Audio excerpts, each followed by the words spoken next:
Welcome to my show, the Honest Field Guide podcast, where I feature intimate conversations with entrepreneurs and business owners, sharing their origin stories, startup strategies, and the unexpected discoveries they make on the road to success. My name is JinJa Birkenbeuel, and I'm your host. Please join me this month for my very special edition of the Honest Field Guide Italia. I traveled to Italy during the height of their tourist season to learn from some of the most dazzling Italian entrepreneurs and business owners who focus their creative energy on excellence, beauty, and patience to make their businesses thrive. Let's go!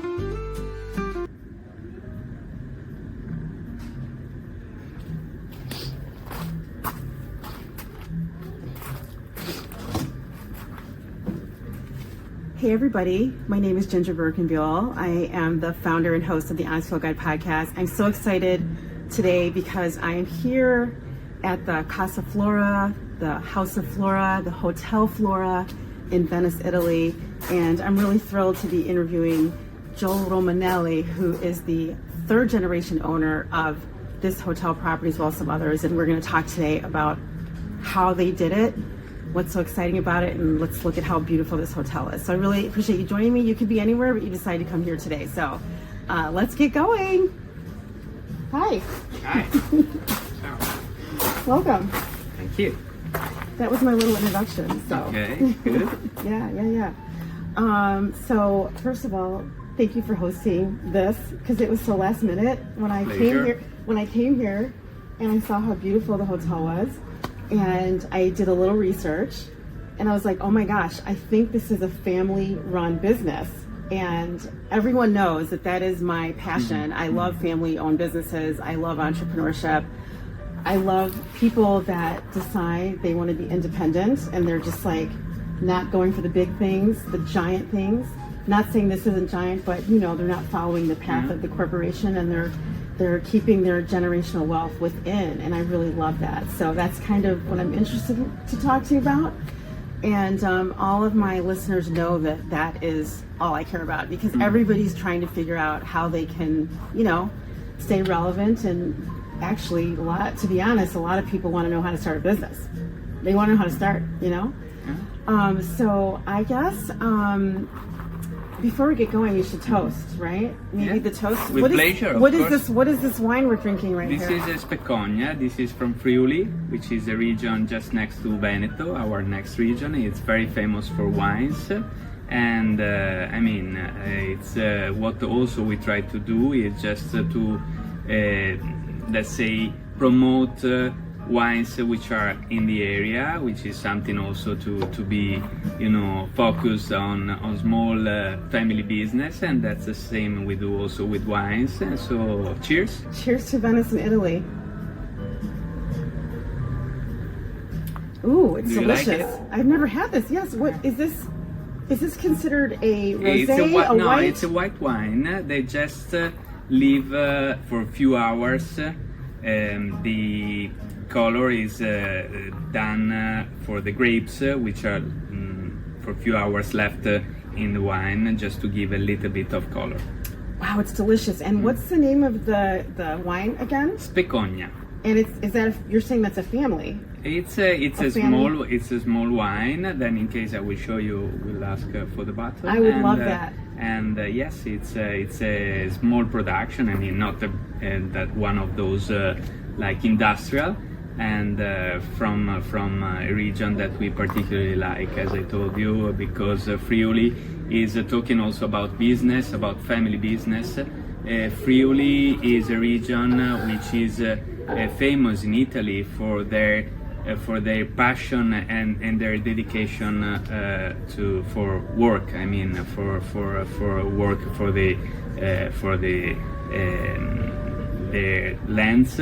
And for wines, even if it's, in my opinion, undervalued for what concern great wines that they have compared to other much more popular in Italy, and also for dedication to their jobs generally. So it's a very interesting region. That's beautiful. Yeah.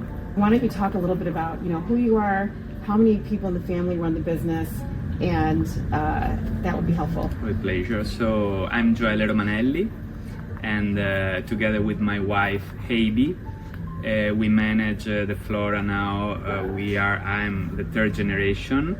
My grandparents and my father, they started the business in 1965, so it will be 60 years, and with the Hotel Flora. Okay, so they opened the Hotel Flora in 1965, and my grandmother, she was part of an hotelier family, Venetian hotelier family, so she grew up inside an hotel, so that was part of her DNA.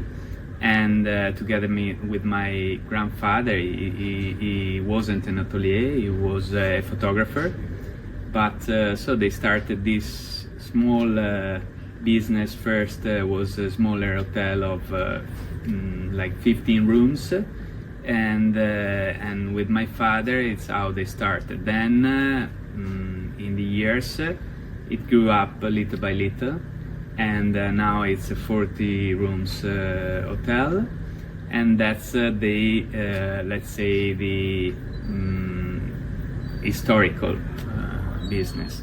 Then with my wife in 2002, so 23 years ago, we opened a small boutique hotel called Novecento, which is just a few blocks from here. It's a small 9 rooms boutique hotel that is let's say more intimate, and that was the opportunity also for us, for my wife and me, just to be more consciousness about the business.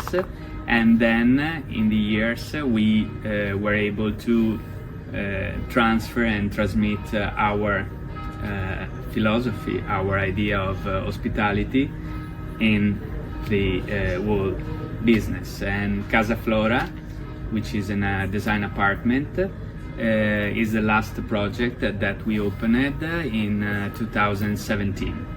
So this is just to give you like a quick idea of the business. Then, so Casa Flora. Okay, go ahead, continue. Then, well, yeah, Casa Flora is the last project, and Casa Flora is the, let's say, the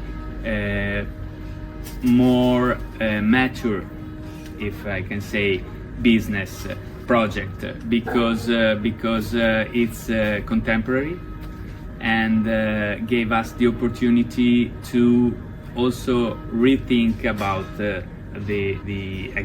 about our idea of hospitality. Casa Flora was started with a workshop in 2015. Oh. It's an apartment. It's 180 square meters apartment with 3 rooms, and was completely different. At the beginning was an old apartment, but we had this idea of doing something contemporary, different, out a little bit out of the sort of standard Airbnb. And so we involved in the project an art director and 3 universities. Oh. The Parsons University in New York, the UAV, which is the architecture university in Venice, and Domus Academy, which is a private architecture university in Milan. And 6 students together, they lived in the space, which was completely different, and they experienced Venice, because the main theme of the workshop was let's imaginate and create the ideal space, the ideal house for an ideal guest of Venice. Okay. Wow. I mean, there's so much there. Yeah. Yes.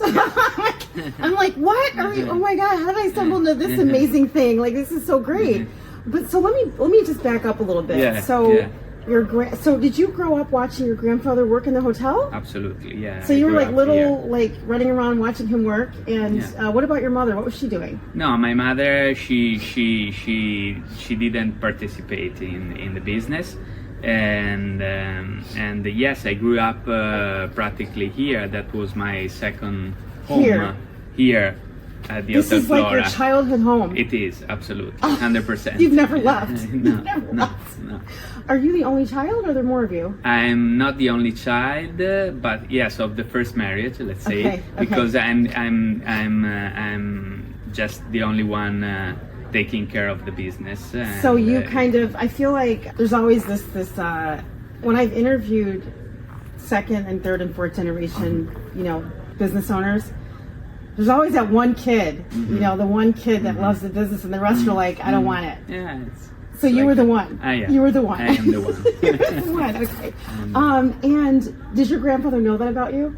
Yeah, You could of tell? course. Yeah, Okay. I mean, From my an early age, or was it like, when did he know, like, this kid is interested, he's got the thing? Well, I've been lucky enough not properly to start working with my grandfather, but he passed away when I was 18. Oh, I'm sorry. So I was able anyway to share together with him these spaces, and I have fresh memories about him in working in the Flora, and also receiving back a lot of memories from repeat guests who were used to come here, remembering my grandfather, and so just enjoying their stories about how he welcomed them, and so yeah. So your grandfather, what are the top two lessons he told, whether he told you or whether you saw them? What were those lessons? Well, yeah, it's very important what he left, because it's still the real art of what we are still doing now. I mean, we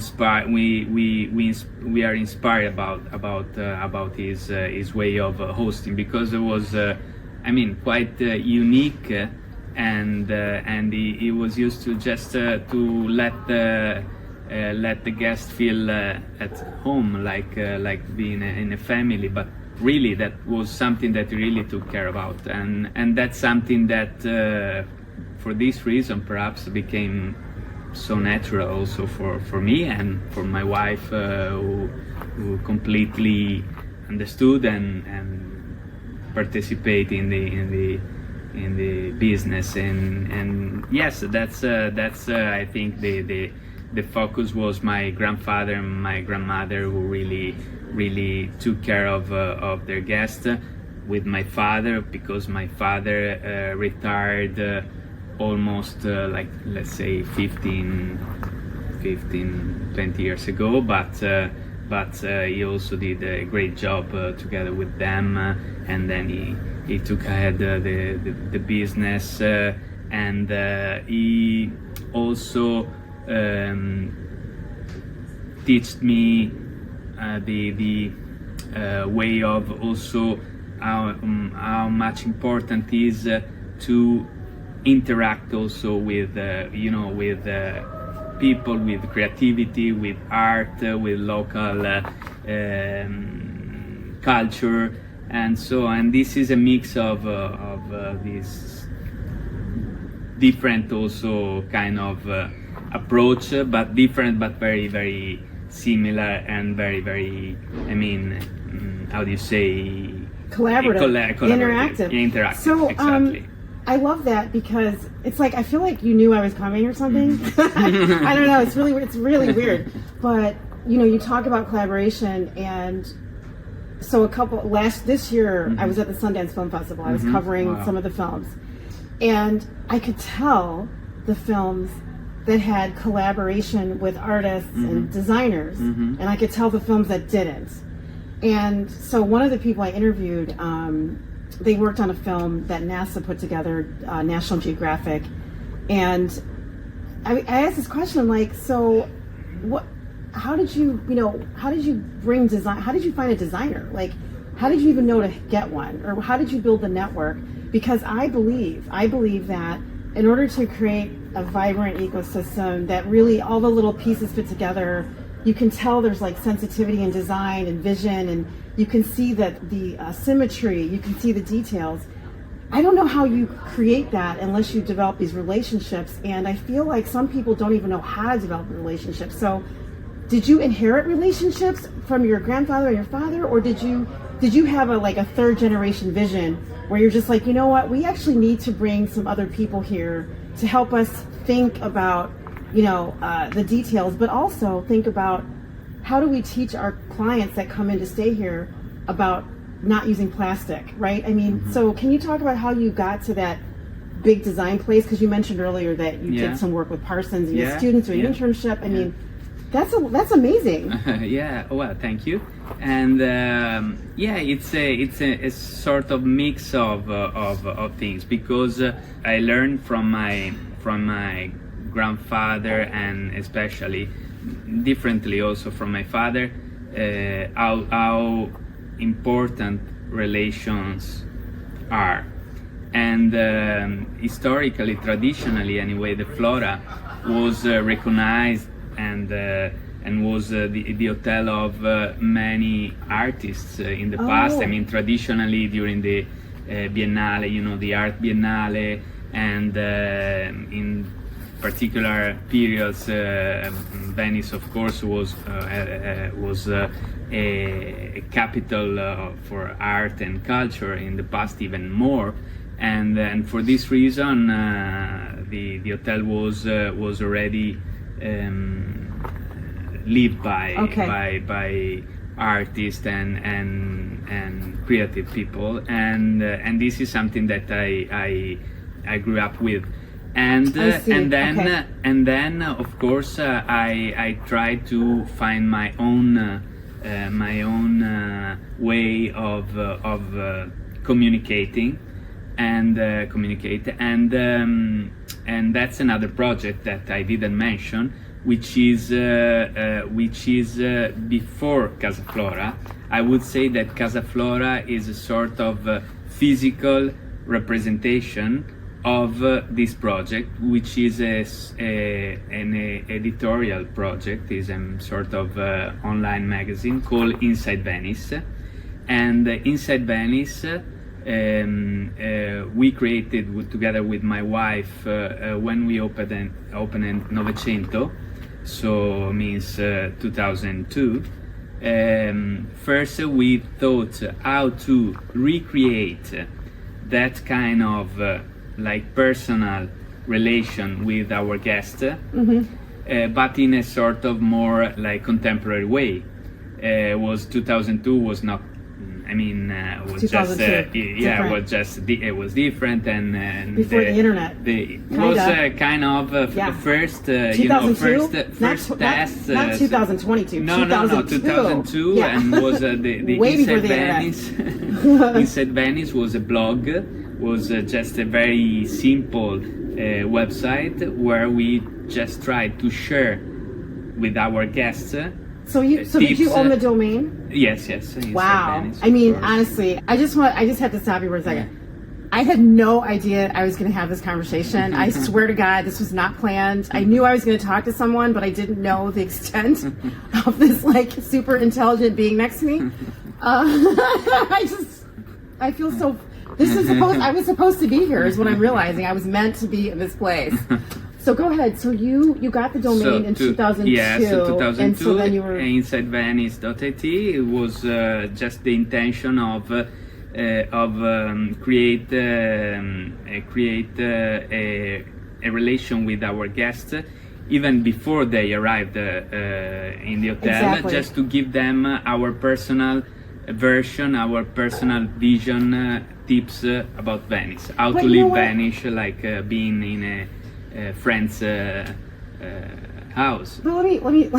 I just have to stop you because 2002, no one was thinking about that. Not really.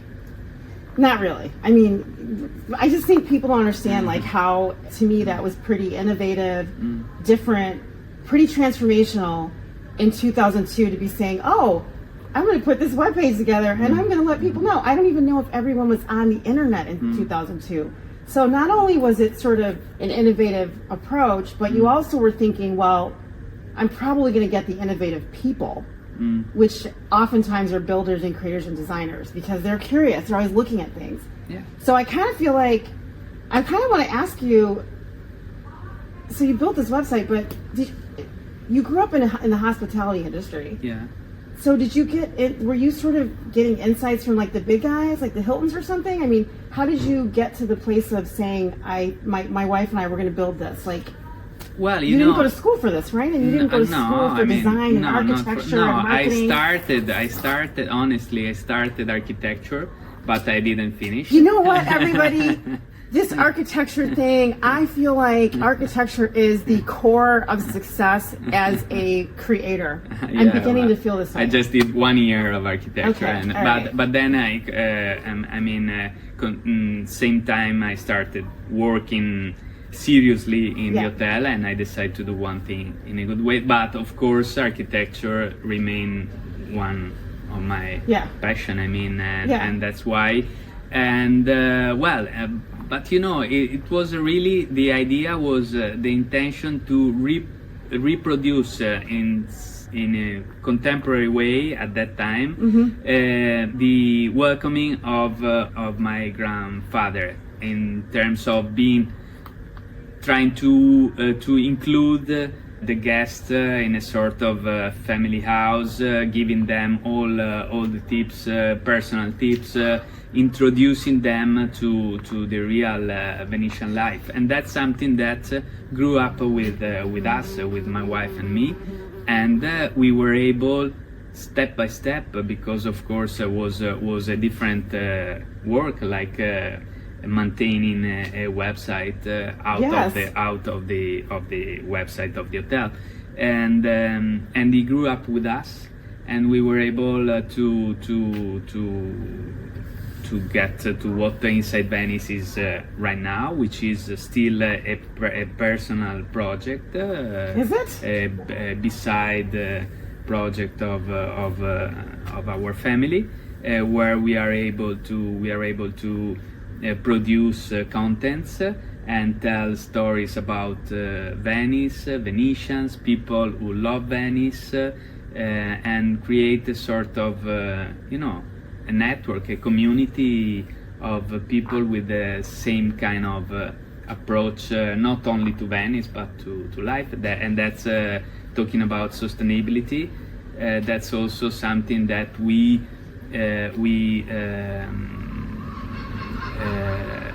started with thinking about when we did Casa Flora, and talking about sustainability.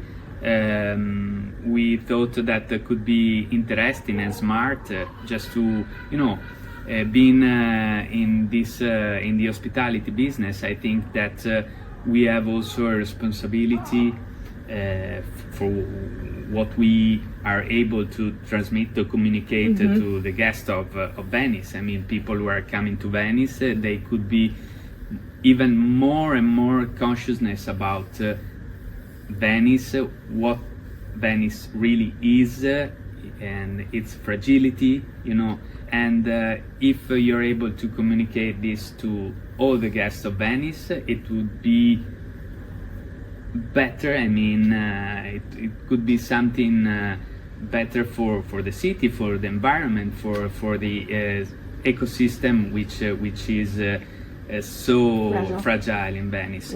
And so we thought that small actions could be important, could be something also hopefully to be replaced and reproduced by others.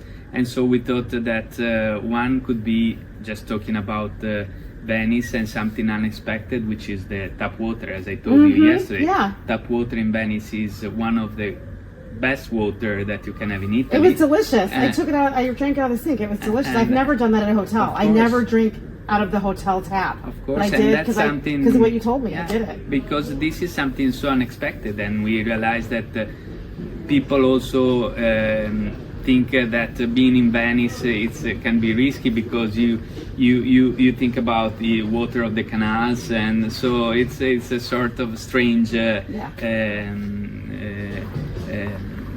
strange association of ideas. And so we start doing a map of Venice, which is a sort of mini guide that Can you we. get it? Yes, of course. You know what? We're going to get the map because I Of have course. it and I love it and it's so beautifully designed. When I got here and I checked in, you had a beautiful, like, you know, I don't want to say speech because it sounds so horrible to say. It wasn't a speech. It was really just helping me understand how to navigate, Venice, and places to go visit, you know, places to eat, you know, how to get around to the place I want to go. And you even helped me book a reservation because I specifically asked for a non-tourist restaurant. You know, send me somewhere where there's a, you know, a family-owned business, which I was delicious. Rosa, good? what is it? Rosa. Rosa, Yeah, it was Rosa, good? Rosa Rosa. It was delicious. I love the mother who owns the Okay. place. She was fantastic. Okay. She was great. I mean, and then you showed me this map, which the Inside Venice map, and immediately I noticed, because I am a designer and brand marketer by trade, I immediately noticed the beautiful design. I noticed the beautiful typography. You know, and then I opened it, I was like, wow, there's an infographic, which is like this beautiful infographic. And I thought, oh, and then I opened up, I was like, oh my gosh, it's like this gorgeous kind of, you know, beautiful map of Venice. But I also noticed it's got foil stamping on. It's like, you know, it's not really foil stamp. Actually, it is foil stamp, isn't it? Yeah. Or is it more like, what do you call it? I haven't done this in so long. I haven't done a job like this in so long that there's something called varnish, and then there's another process called something else. That it's got a shiny sheen over the map, which separates it from the background, which is duller. And I just thought this owner of this hotel is a designer. Like these are people that believe in design thinking and design, and they obviously have these relationships. And the first thing I said to you was, well, how did you do this? And you told me you had a designer. Yes, of course. So I feel like, you know, when you're talking to me about sustainability in water, and water is a natural resource that it's not infinite. You know, until they figure out how to desalinate the ocean, like we're really limited to the little bit of fresh drinking water we have, and some people don't even have it at all. Like they don't have any water. So what I loved about your presentation was, you know, you right away told me, and even in the room, there's like a little sign that says, we don't have plastic here.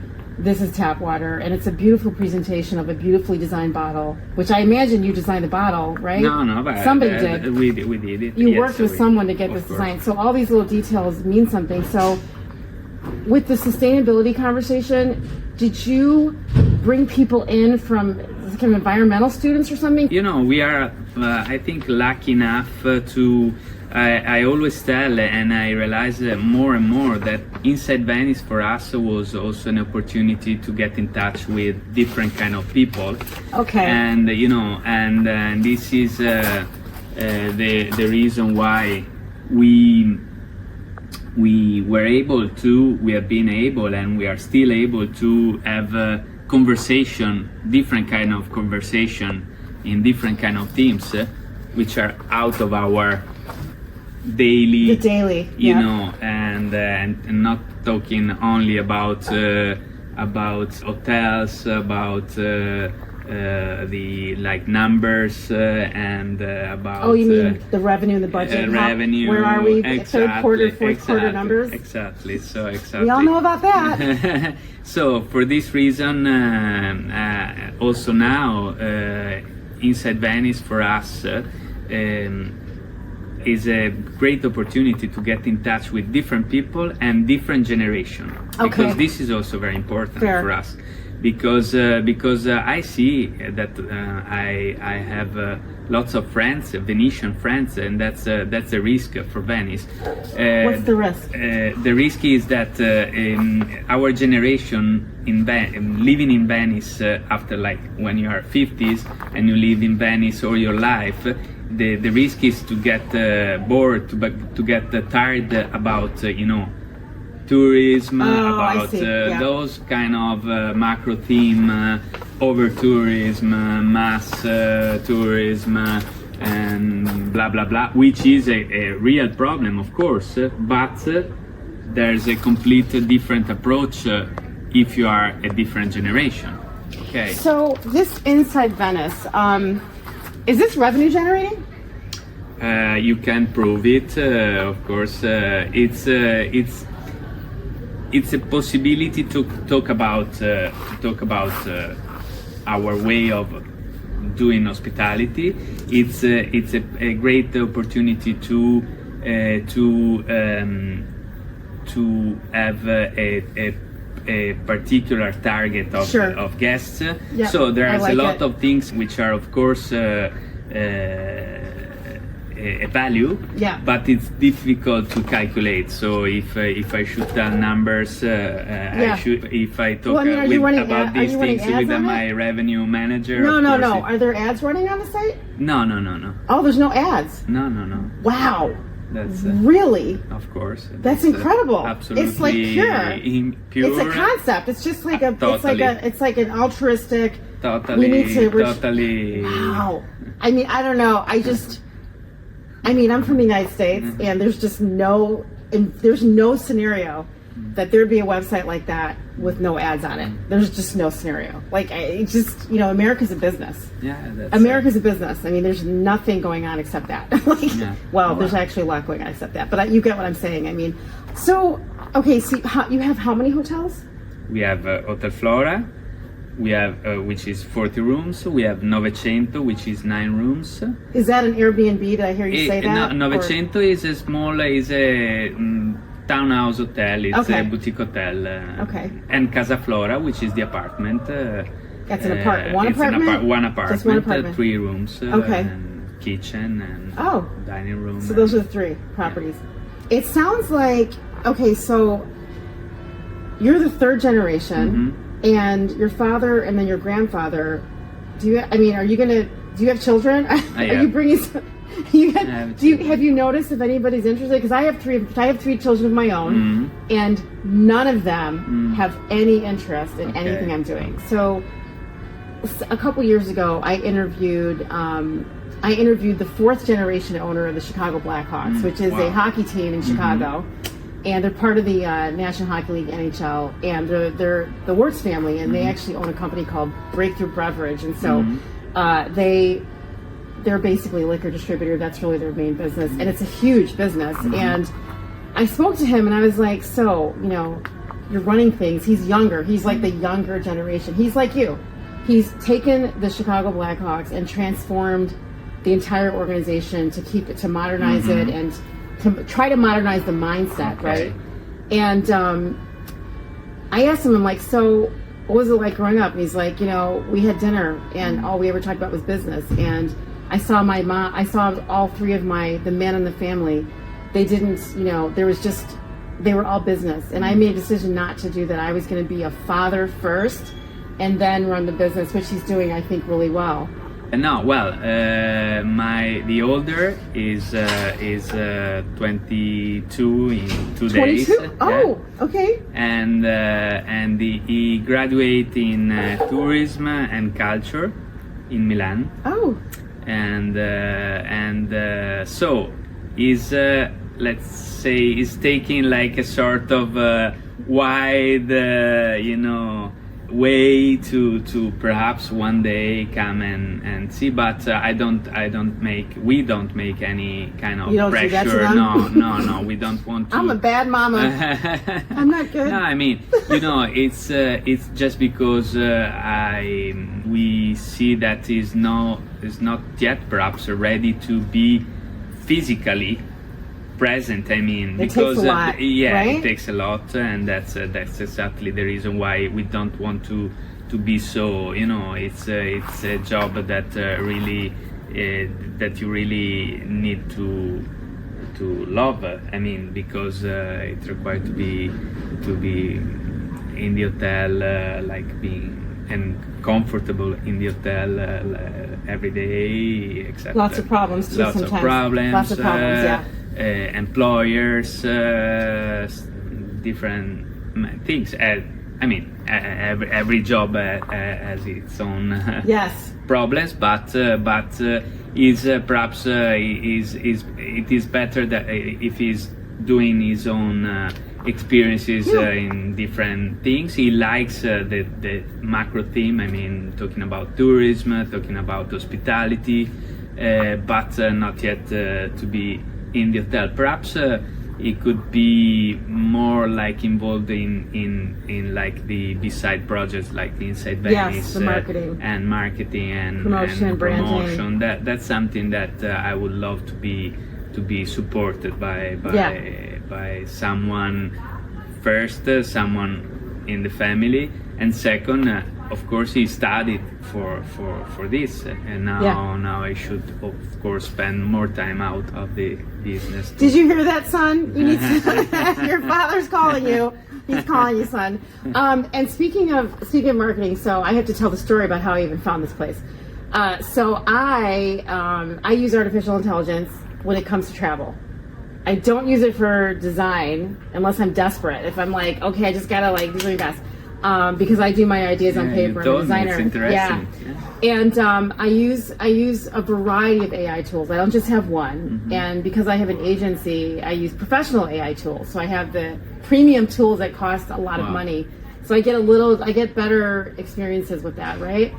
And I booked this trip last year because my middle son is a volleyball player. Yeah, you told me. Right, and he How old is he? He's 19. He's 19. He's 19 years old. He's 6'6", and he's a Division I player in the United States. But men's volleyball, unlike Italy, is not supported in the United States. Women's volleyball is very supported. Okay. So I went on Reddit.com and I said, "Hey, does anybody know about any opportunities in Europe for volleyball?" And I got one answer. And it was a man that said, "Oh yeah, there's a program in Modena, Italy. They have a summer camp." And I looked it up and I was like, wow, this looks amazing. So I signed him up for the camp. And then from there, I started backtracking and booking the trip. And it's 2 weeks. It's 1 week international camp. The second week is Italian only, but he signed up for the Italian camp. And I was like, I'm just going to go out there with him. And I used 3 different tools. I used Perplexity, I used Manus, and I used Gemini, and I used a little bit of ChatGPT. Okay, which is the only one I'm a little bit you're comfortable with. Yeah. Well, and you should get uncomfortable with ChatGPT. Get uncomfortable. Okay. Because what I found is that ChatGPT, to me, from my experience, and I have the premium version of it. They obviously have relationships with like Hotel.com and TripAdvisor, and so I was getting a lot of results. That looked to me like paid advertising. Okay. And so I had to go in and say, "Oh, I don't want third party ever. Don't send me any third party links, and I need to find accommodations that have 24-hour desk service, because I'm traveling alone this time with, I dropped my son off in Modena and I'm here by myself. 24-hour service. I'm an older traveler. I'm not trying to be in an environment with lots of action, pickups, and I mean, I'm not saying it doesn't happen everywhere, but I'm saying I'm not trying to be in a busy place where there's young people trying to date. And I need to be safe walking around at night, like relatively safe. I mean, I'm so aware. I'm not trying to be like, oh, everything's fine. But I need to be in a place where I can walk alone as a woman. And then I also needed, shower opportunities for windows, and I wanted something beautiful. And I had other things that I prompted, because I'm very good at prompting. That's what I'm good at. And ChatGPT didn't work, so I went to the other places, and I was able to sort of get into a conversation with the other ones, and I'll share with you later the results, because it's really interesting. But yeah, this particular location came up, and I had a lot of conversations, and I was like, what are people saying? What are people thinking? What are women saying? And then I was like trying to find out, okay, talk to me about the cleanliness, all these things are important to me. And I was also asking questions around, quality of service. But what also really was very important to me about this particular location in Venice, because I have 5 different cities I'm visiting, is that you have diversity on your website. And I thought, oh, this person who I didn't know as a family, I was like, well, they have diversity on their website. They obviously have other people involved, and they like it. And I thought, well, this looks perfect. And that's how I got here. So it was just a lot of work, because I'm not I don't just go anywhere.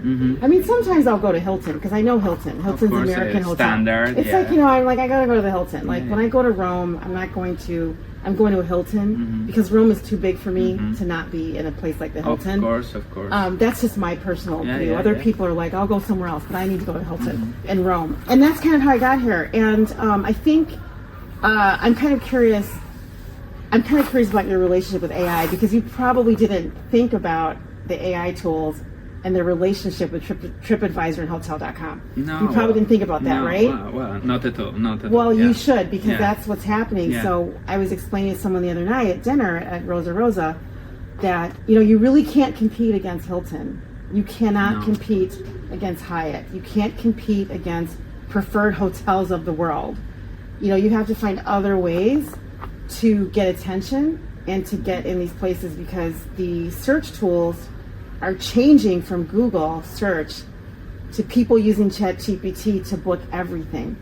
They're not going to Google anymore. Yeah. Right? Yeah. So it's a conundrum because when you're smaller, you have to think, okay, what do I need to do to get in there? The only thing you can do, you know, for things like that is one, tell your son who's in marketing, like, hey, I need you to start pushing out our name. Because I had a guest that didn't find us on ChatGPT. She found us on another program, and it took her a long time to get to us. Like I had to ask a lot of questions because I'm very particular. But I'm kind of curious, like, what are you doing? What do you think about AI? Like, because you're in hospitality, like everybody's starting to book their trips. Yeah. Everyone's booking on ChatGPT, right? Yeah. Cheers to AI. Cheers. I don't know. Should we toast AI or not? Well, no, but yes. Let's toast love. Love. Cheers. Well, it's something I can tell you. I'm starting now to metabolize. Okay. I mean, because I realized it was very fast, and suddenly we passed from nothing to be completely involved in this in this new.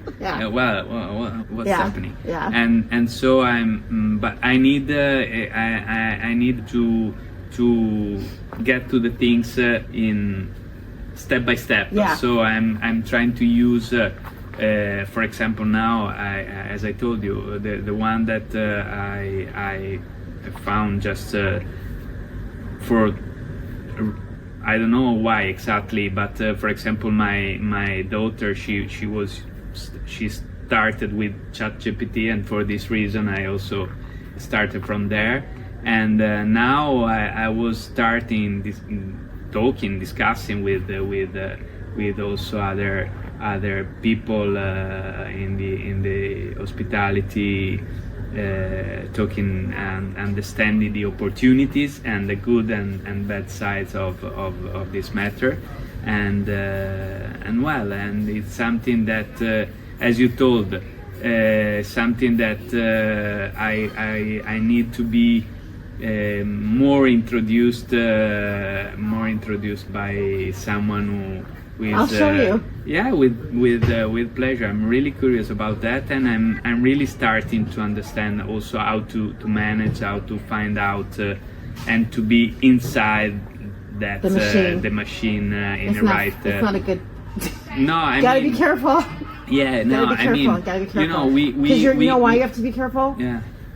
You have to be careful because the problem with the AI tools is when you are a curious-minded person, when you are a creative, when you are a developer, not an engineer developer, but when you're like a developer of things and ideas, you just have to protect your thoughts because the interference can get in the way. So you kind of have to figure out, how do I compartmentalize my business goal, and then how do I keep my creative vision separate so that the AI doesn't interfere with my original thought and my original vision. It takes a lot of resistance, and it's just, it's a real slippery slope when you're a creative person. Okay, you can fall in and never find the exit, and it's real. So you have to kind of be like real intentional about using these tools. Otherwise, something that the way that you used to think and the ideas you used to have and the origination process for you, it suddenly becomes thinner and thinner and thinner, and then there's like you're like using the tool for everything, and there's nothing left of you. No, it's so if you look at interesting, if you very think about interesting. it as like 100%, like my job here, my job is to only use this tool to figure out how do I get a customer to walk through my door using this tool. What do I need to do to get the customer to walk through the door? That's the only reason I'm using this tool.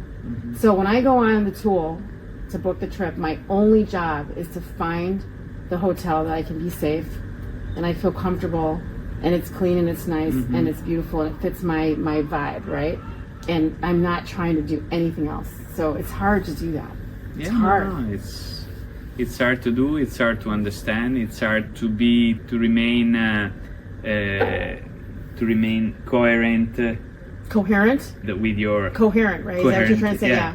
With your own idea and yeah, I totally agree that is something that that's why you to do that you need to know it to avoid you have to know you have to know it just to avoid to be involved completely. Well, I think the creative mind it's the creative and curious mind though.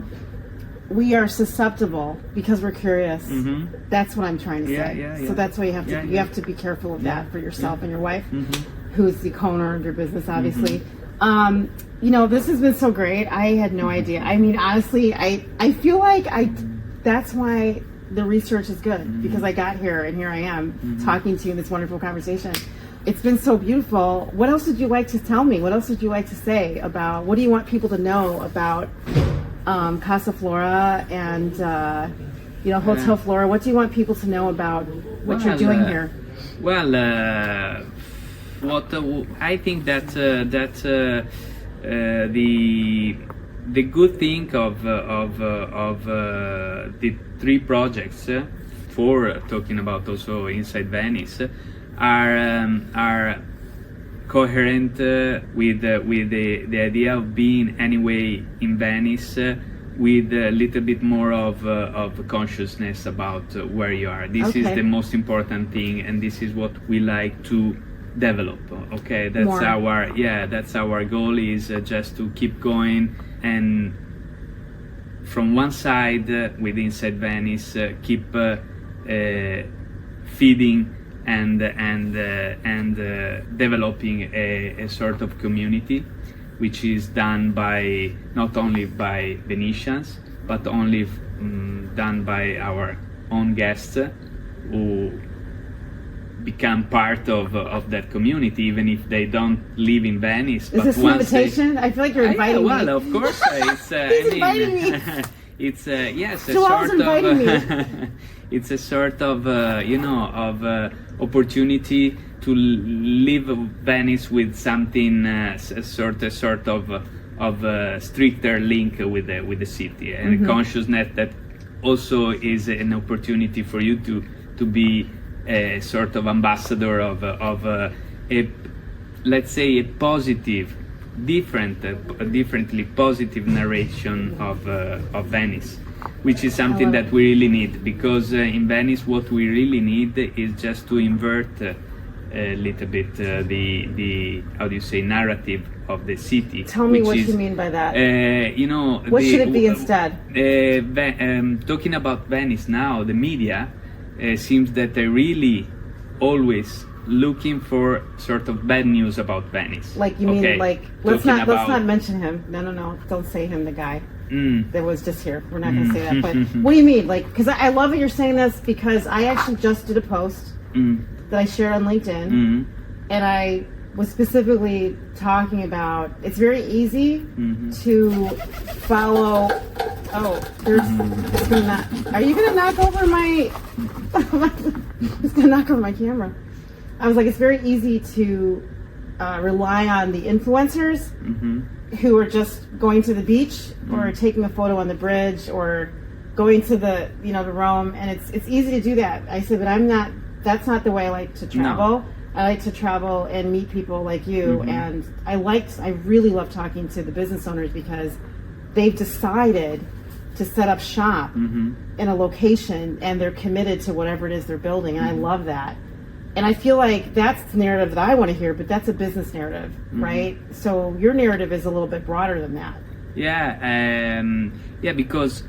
Because except talking about not only the hotels, but talking about Venice, and talking about the sort of cliche, which is what's the cliche of the Venice? cliche of Venice is a city which is invaded by tourists, which is not no longer a real city, which is sometimes visitor even don't expect to find a city, but just to find something like a tourist attraction, sort of Disneyland, and that's a Disneyland, and that's the wow. that's the narrative, which the most common narrative, which is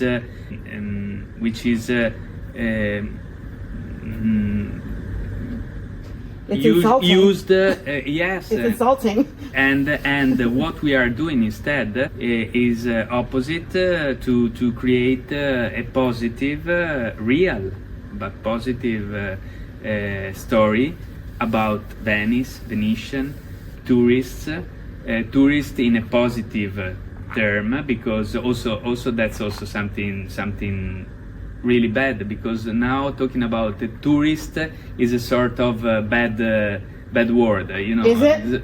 It's considered a little bit, so being a tourist, you don't want you're to right, be a tourist, you're right. you want to be like a traveler, You're right. you want to be, but once you are in Venice, you are a tourist. You're right. But sure, you come to America, you're a tourist, right? You shouldn't be penalized for that. Yeah, penalized for that. It's something which is must be lived in the right way. So just with the right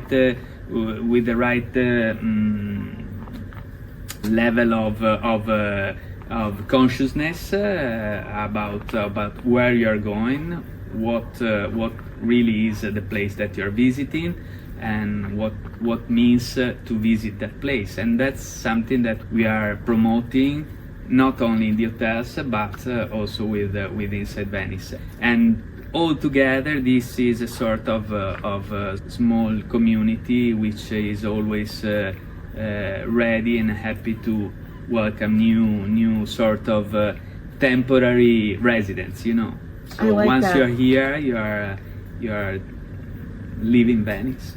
I love that. This has been like the most amazing conversation. It's been the highlight of my time in Venice, and I say that seriously because there's so much to see and do in Venice. The food is delicious, the wine is incredible, and yet I'm telling you that this has been like my favorite part. Of course, the hotel is absolutely glamorous as well. It's an incredible place to visit. This is probably, it's just on a beautiful street. It's like set in from everything. It's quiet, it's peaceful, and there's a lot of sometimes if you're eating little snacks, the pigeons will come and say hello because they're asking for a treat. They're saying they're like I think one of the servers here said they have no respect. The pigeons have no respect for you. They don't respect anybody. They just walk in the door and they say, "Give me food." So listen, this has been so wonderful. I really love this. Everybody has to come to Hotel Flora. What's the address of the Hotel Flora? The Hotel Flora, the address, the website, area? The area. What's the area? We are right in the center of Venice, in the heart of Venice. We are in San Marco, of course, which is the district, the quarter, Sestriere, we tell in Italy. And San Marco, and out here you have Via 22 Marzo, which is the most glamour street, Prada and Jimmy Gucci. Choo, Louis Vuitton, Gucci. I had no idea. I did not know this. I promise I did not know. When I walked down the street last night, I was like, oh my gosh, I wish I had the money because I would be shopping here. I don't know how you can take it. It's so amazing. Yeah, so it's great. So you can definitely find it at hotelflora.it. And Gioele Romanelli, thank you so much. Thank you. This Big is pleasure. so beautiful. Thank you. And everybody, thank you so much for listening to the Honest Field Guide podcast again. This has been fantastic, and we will see you next time. Bye. Ciao. Cheers. I'm out. Ah. The Honest Field Guide is produced by the team at Burke Creative, where brand and multi-channel strategies are designed to help you get attention, grow, scale, and keep up with the pace of change. The music on the podcast is written and performed by Utah Herald. You can find their songs everywhere online to buy or stream. The opinions expressed on the Honest Field Guide are solely those of the host and guests.